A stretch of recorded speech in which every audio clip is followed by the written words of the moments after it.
Have you ever paused and wondered why you're here? Not just why you're alive, but why this life? Why now? Why these people? Why the pain that keeps returning, the questions that won't go away, the strange moments that feel like echoes from something you've forgotten? You may have asked these things late at night, alone in the quiet. Or maybe they whispered to you in the middle of chaos when nothing made sense, but something inside you still said, there has to be a reason.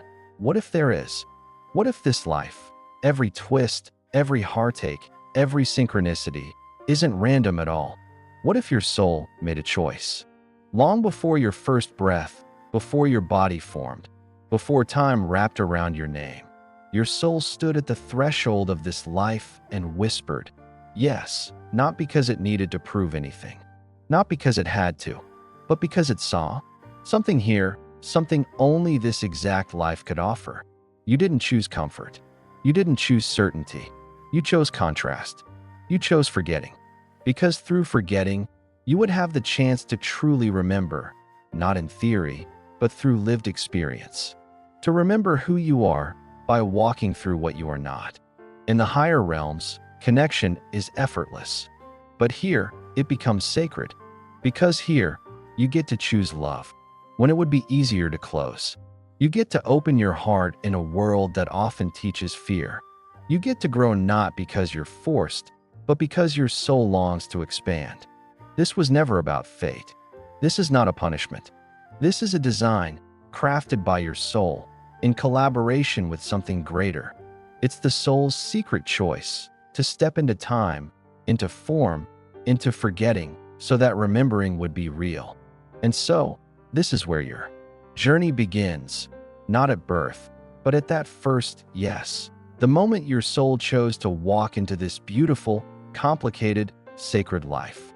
Not to escape it, not to transcend it too quickly, but to live it fully, bravely, and with a quiet remembering of the choice that brought you here.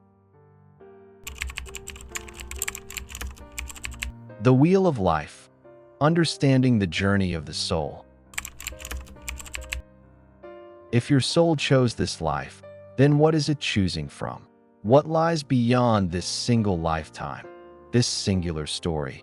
To answer that, we must lift the veil and see that life isn't a straight line. It's a circle, or more precisely, a wheel. Across cultures and centuries, the image of a great wheel of life appears.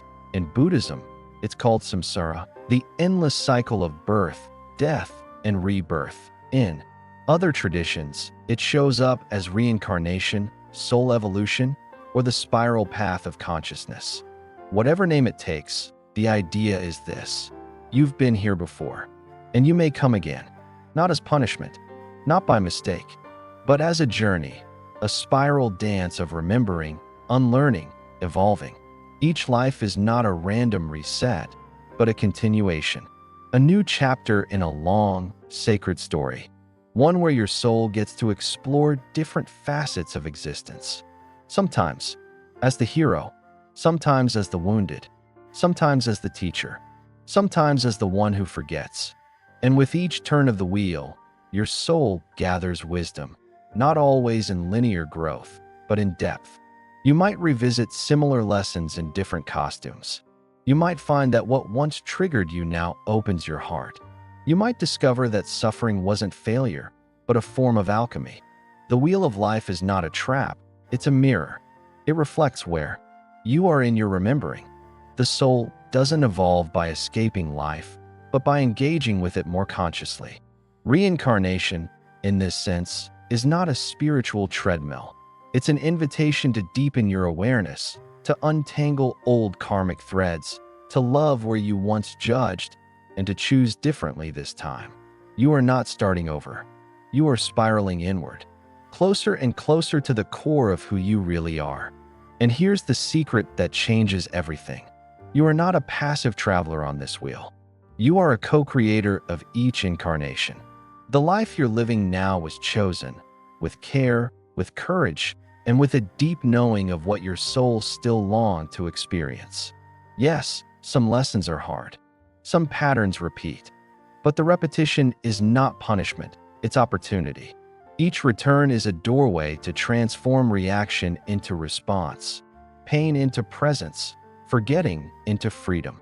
So when you feel lost, stuck, or like you're reliving the same struggle, remember this: the wheel is not turning against you. It is turning with you. And every turn, every lifetime, every moment of awareness brings you closer to what your soul came here to reclaim, its wholeness. And perhaps, if you listen closely, not just to teachings or timelines, but to your own inner rhythm, you'll feel it. The subtle turning of the wheel, not as something dragging you forward, but as something remembering its way back home. A movement that isn't against you, but one your soul has been gently co-creating lifetime after lifetime. Not to escape the wheel, but to finally understand why it turns. Reincarnation through many lenses. What different traditions say. If you close your eyes and listen, you might hear a quiet truth echoing through the ages. This life is not the first time your soul has come here, and it likely won't be the last. This idea, that our consciousness continues across lifetimes, isn't just a belief held by mystics or monks. It lives in the roots of some of the world's oldest traditions. Though the language may differ, the essence remains the same. The soul is on a journey far longer than one lifetime can contain. In Hinduism, this journey is beautifully intricate. The soul, or Atman, is believed to be eternal, temporarily clothed in different bodies across lifetimes. Each incarnation is an opportunity to burn away karma, grow in awareness, and eventually attain moksha, liberation from the cycle of birth and death. But moksha isn't about escape. It's about remembering your unity with the divine beyond form, beyond time. Buddhism offers a subtle shift. It suggests that what continues isn't a fixed soul, but a stream of consciousness, like a candle lighting another. What carries on is not an identity, but intention, memory, karma. Life is seen as a wheel, samsara, and its spinning is fueled by craving, aversion, and ignorance. Liberation, nirvana, comes not by denying life, but by seeing through its illusions, by waking up. In the West, the story became more hidden, more veiled. Early Christian mystics like Origen spoke of the soul's pre-existence and multiple lifetimes. But as doctrine solidified, reincarnation was swept aside. Still, echoes remained in Gnostic Gospels, in desert mystics, in the deep intuition that something in us transcends this one life. Judaism, particularly in its mystical form, Kabbalah, holds the concept of Gilgul, the soul's recycling. Not as punishment, but as healing. A soul may return to complete unfinished tasks, to mend what was once broken, to fulfill a spiritual calling not yet lived. Even within Islam, while reincarnation is not a central tenet, Sufi poets like Rumi hint at it in metaphor and longing. He wrote of dying to one form and being reborn in another. I died as mineral and became a plant. I died as plant and rose to animal, pointing toward a journey of ever-expanding consciousness. Beyond religion, ancient esoteric teachings, Hermeticism, Pythagorean philosophy, the wisdom schools of Egypt, Greece, and the East, all carry this thread, that the soul is a traveler through realms of form, descending to learn, ascending to remember. They speak of the soul as light wrapped in shadow, moving through layers of reality not to be trapped, but to be refined. These teachings don't ask you to believe, they ask you to listen, not to scripture, but to the stirrings of your own being. Because even if you've never studied any of these paths, perhaps you've felt it. A moment of déjà vu so precise it makes your skin tingle. A connection with someone so deep it feels older than time. A fear that has no origin. A gift that comes with no training. A dream that feels more real than waking life. These aren't fantasies. They're fragments, echoes, glimpses of a soul that has walked here before. Each tradition points to the same river, that your soul is not new, that your pain, your passion, your wisdom, they weren't born yesterday. They've been carried, refined, remembered, forgotten, reawakened. You don't need to choose a religion to feel this. Reincarnation isn't a dogma, it's a rhythm, a pulse, a quiet truth that lives beneath the noise of the world. You might not remember your past lives clearly, but your soul does.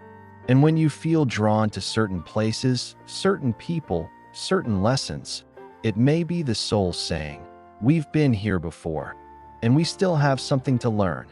In the end, whether you believe in literal reincarnation or see it as a symbol of inner transformation, the message remains sacred. You are not starting from scratch. You are continuing a sacred, ancient, deeply personal journey. And the more you honor that, the more you begin to remember why you're here. Karma and free will. How you shape your own story. There's a question many seekers quietly carry. If my soul chose this life, then why is it so hard sometimes? The answer often lies in the delicate dance between karma and free will. Two forces often misunderstood, yet deeply intertwined. Karma is not a cosmic scoreboard. It's not punishment or reward.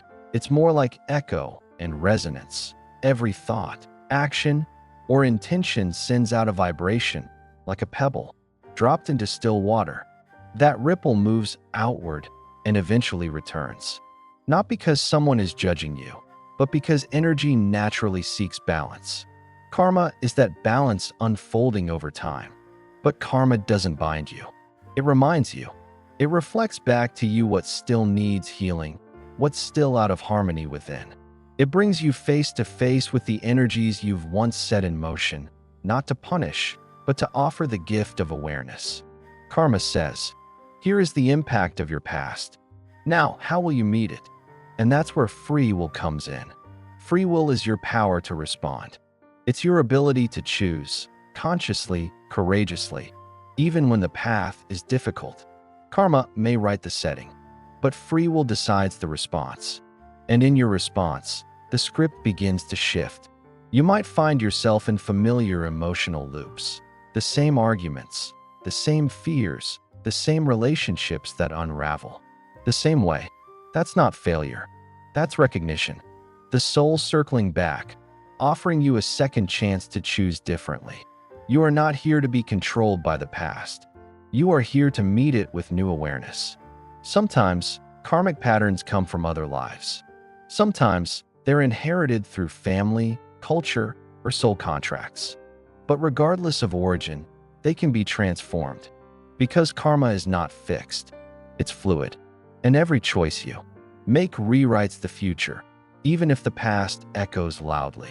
This is why spiritual growth doesn't happen in retreat from the world, but right inside the messiness of it.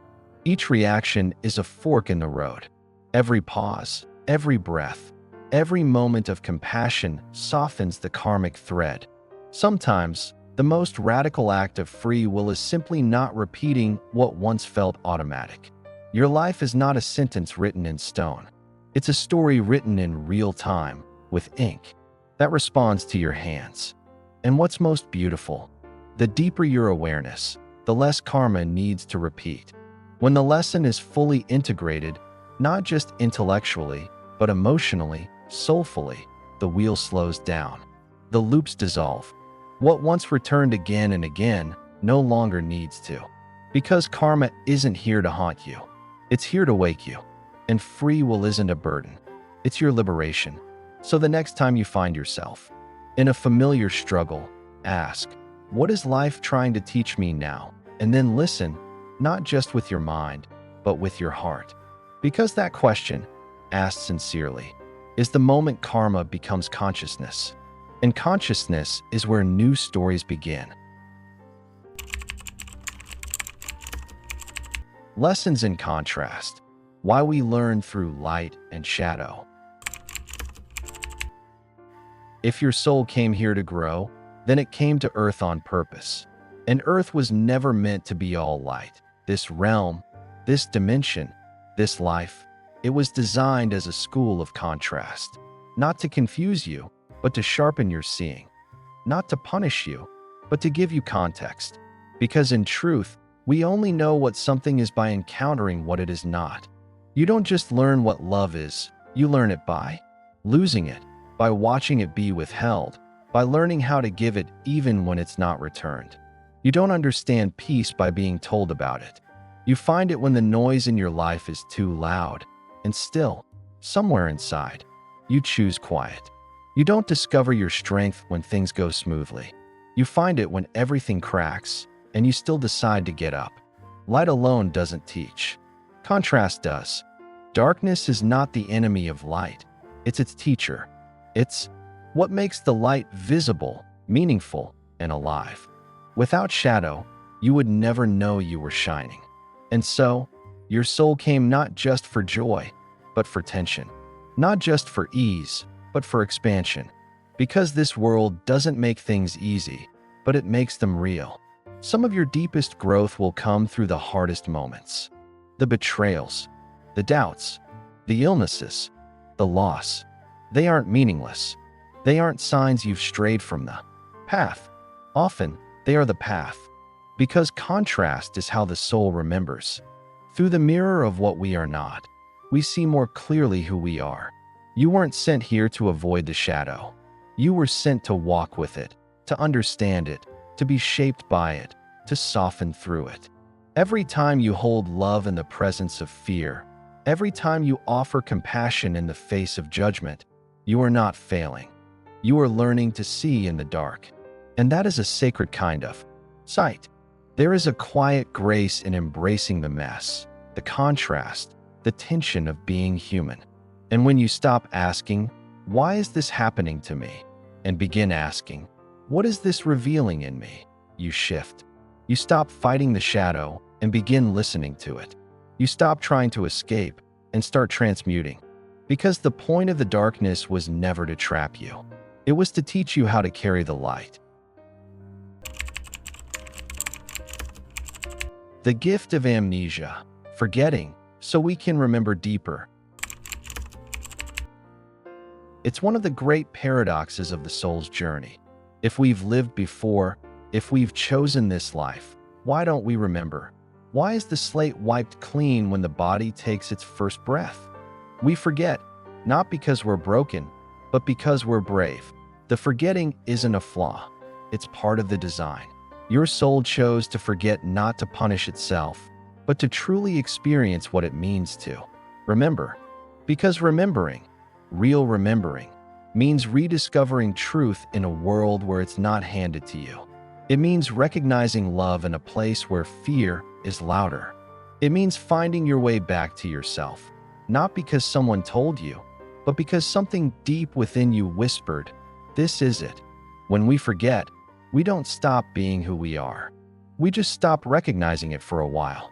And that pause, that space, allows us to rediscover everything as if for the first time. It makes joy fuller, pain more transformative, and every breakthrough sacred. It's the soul's way of giving weight to experience, of making truth not just known, but earned. If you came into this life already remembering all your past lessons, all your soul contracts, all your karmic stories, there would be no mystery. And without mystery, there would be no wonder, no choice, no awakening. Forgetting strips away the script and gives you the freedom to write it again, to choose compassion not because it's required, but because your heart leads you there, to forgive not because you know you planned it, but because your soul is ready to be free, to rise not because someone told you it's your destiny, but because you remember how it feels to fall. Still, the soul doesn't leave you without clues. Even within forgetting, there are breadcrumbs, a familiar face you can't explain, a longing for something you've never touched, a pain you feel you were born with, a gift that emerges before it's ever taught. These are not coincidences. They are soul signatures, fragments of what you already know, tucked quietly into your life. The amnesia isn't permanent. It's porous, and through love, loss, beauty, stillness, and the fire of contrast, the veil begins to lift, not all at once, but in glimmers. You remember who you are not by thinking, but by being, by feeling, by allowing something timeless to move through something temporary. So don't resent the forgetting. It's not a mistake. It's the container that makes remembering holy. And when the moment comes, and it always does, when something inside you stirs and says, I know this, I've been here before, you'll know the forgetting did its job. Because what we remember in the dark, we carry with us in the light. First lives and the awakening of self-awareness. In the earliest lifetimes, the soul doesn't begin as a philosopher or a mystic. It begins as a wanderer, curious, instinctual, raw. These first incarnations are not about enlightenment. They're about experience. The soul arrives not with questions, but with impulses, not to understand, but to feel. Survival is the first teacher. The body, the senses, the immediacy of hunger, touch, fear, warmth, these are the first. Sacred scriptures. In these early lives, there is no moral compass yet, just reaction and response. The soul doesn't yet know compassion, but it knows comfort. It doesn't know empathy, but it knows pain. And so it begins, a series of incarnations rooted in learning through trial, error, instinct, and repetition. The soul touches the earth and feels its density, not just physical, but emotional, energetic. Life is overwhelming and yet mesmerizing. Everything is new, and nothing yet points back to home. But even in those primal moments, something deeper stirs. Slowly, the soul begins to notice patterns. That harming others creates ripples of pain. That connection feels better than isolation. That giving has a strange sweetness that taking doesn't. These realizations are not taught, they are earned. They rise from the soil of experience, from 1,000 subtle interactions, from the ache of mistakes and the spark of small awakenings. This is where self-awareness is born, not in books or temples, but in the muddy places of life. In choosing to stay when it's easier to run. In noticing the pain in someone else's eyes. In the first moment of silence when the soul wonders, is there more to me than this body? That question is not small, it's a revolution. And from that seed, everything changes. The soul begins to see itself as more than a body with instincts. It begins to realize, I am not just reacting, I am choosing. And in that realization, the soul begins to step out of the fog. Not entirely, but enough to glimpse its own light. The early lives are rough, repetitive, full of confusion, but they are sacred. They lay the foundation for all that comes after. Without them, wisdom would be hollow. Without them, love would be naive. These first lifetimes are not failures of the soul. They are the birthplace of its memory. So if you've ever felt like you're starting from scratch, like your struggles are basic or your lessons primitive, know this, even the oldest souls once crawled through darkness. What matters is not where you begin, but that with each breath, each lifetime, you inch closer to remembering who you truly are. Between lives, resting, reviewing, and preparing anew. Death is not an end. It is a pause, a sacred breath between chapters. When the body falls away and the final exhale leaves the lungs, the soul does not vanish. It returns, not to a place, exactly, but to a state of clarity, stillness, and remembrance. A place where time loosens and truth becomes unmistakably clear. In this between-lives space, the soul is not judged, it is invited to witness. It is shown the ripple of its life, not as punishment, but as reflection. You feel what others felt in your presence. You see how a single word echoed, how a silent moment mattered. You are given the gift of seeing your life not from your ego, but from your essence. And that kind of seeing softens even the hardest self-perceptions. There is no harsh courtroom. No divine scoreboard. Just soul and truth. Just presence and pattern. And then rest. The soul, like the body, needs recovery. After carrying the weight of human emotion, loss, longing, joy, fear, it returns to stillness to recalibrate. In this space, healing happens on levels that the conscious mind cannot touch. There is peace here, reunion, a feeling of home that transcends description. Many souls meet again with those they loved or struggled with in life, not to replay old stories, but to hold one another in the light of truth they couldn't access on earth. And yet, even in this peace, something stirs.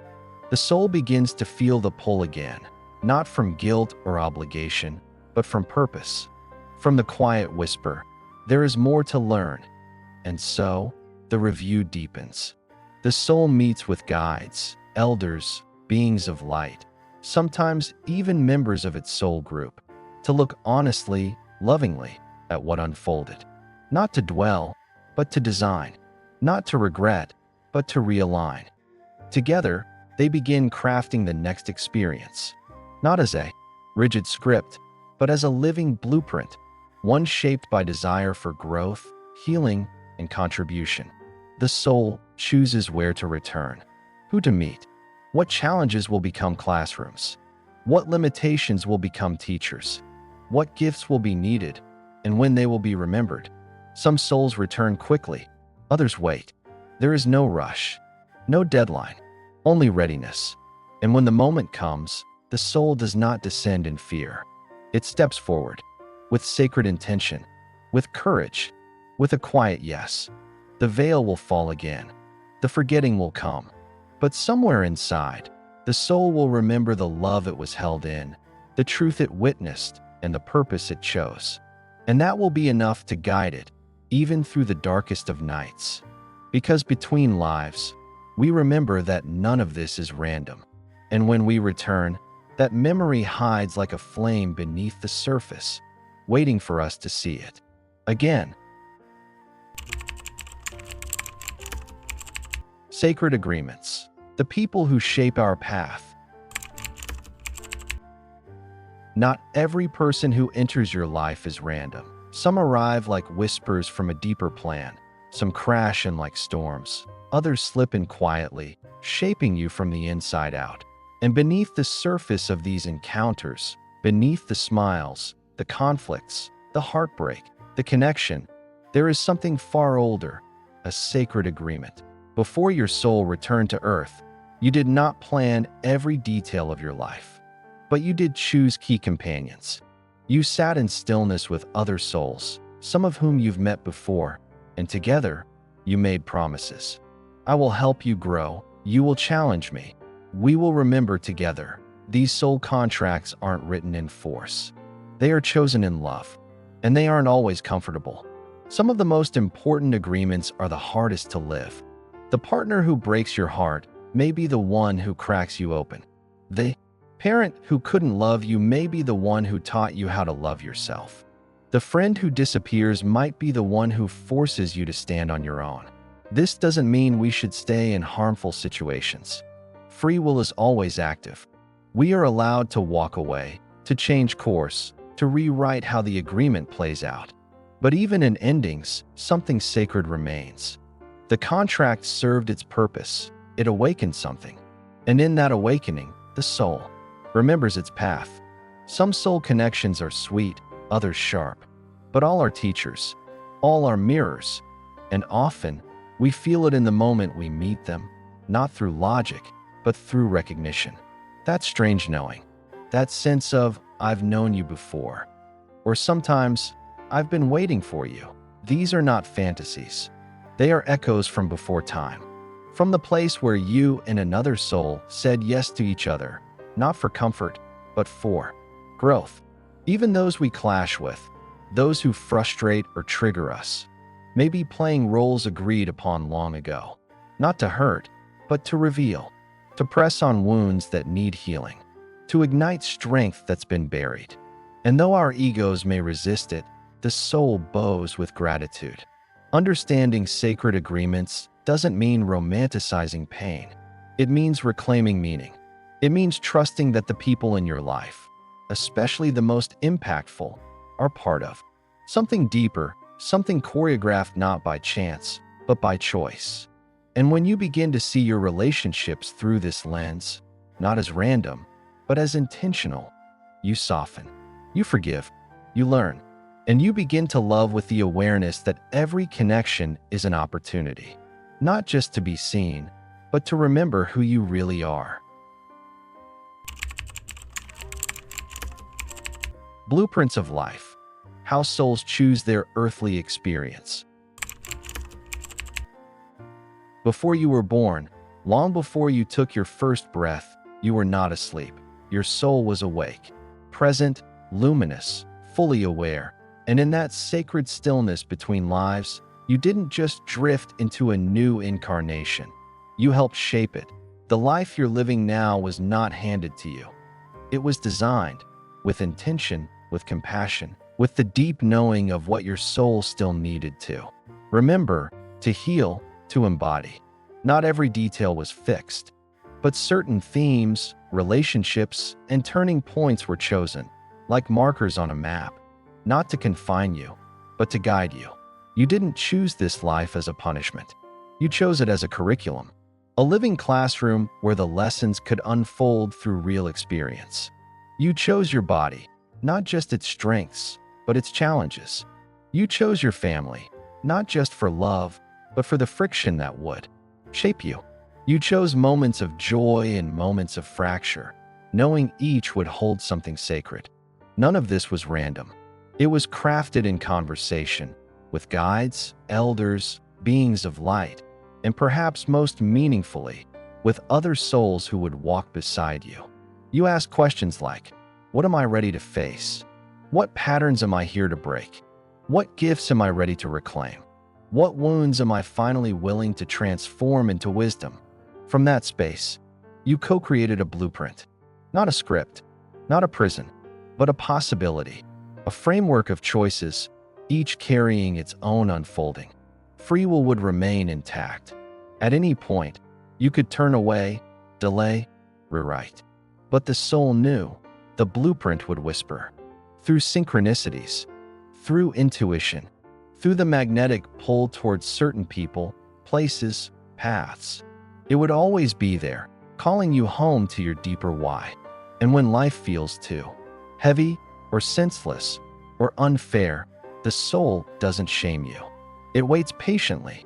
It knows that even detours hold value, that every breakdown carries the seed of breakthrough, that even the lessons we try to avoid will return, not to punish, but to complete their loop.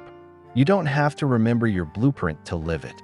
You only have to begin listening to your body's signals, to your resistance, to the doors that open when you finally surrender. And in that listening, something ancient begins to stir. You feel yourself aligning. You feel the map reappearing, not externally, but within. Your life was not a random roll of cosmic dice. It is the unfolding of a sacred design, one your soul helped create, not to trap you, but to set you free. And every time you choose to meet it with love, with courage, with curiosity, you step more fully into the reason you came.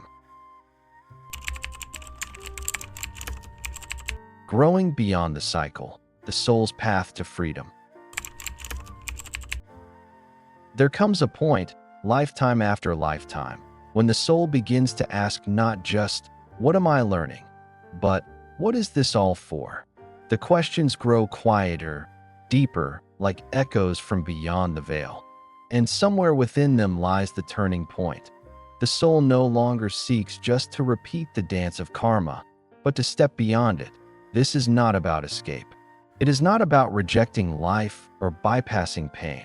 It is about integration, about finally seeing through the illusion, not just intellectually, but viscerally, that the roles we've played, the wounds we've carried, the identities we've clung to are not the truth of who we are. They were costumes, experiences, sacred and real, yes, but temporary. The soul begins to unhook itself, thread by thread, from the old patterns. It watches thoughts without reacting. It witnesses pain without becoming it. It chooses love without condition. These are not dramatic awakenings. They are quiet revolutions, and they begin to dissolve the glue that binds us to the wheel. Freedom, in this context, is not about floating away from Earth. It is about being here without being trapped here.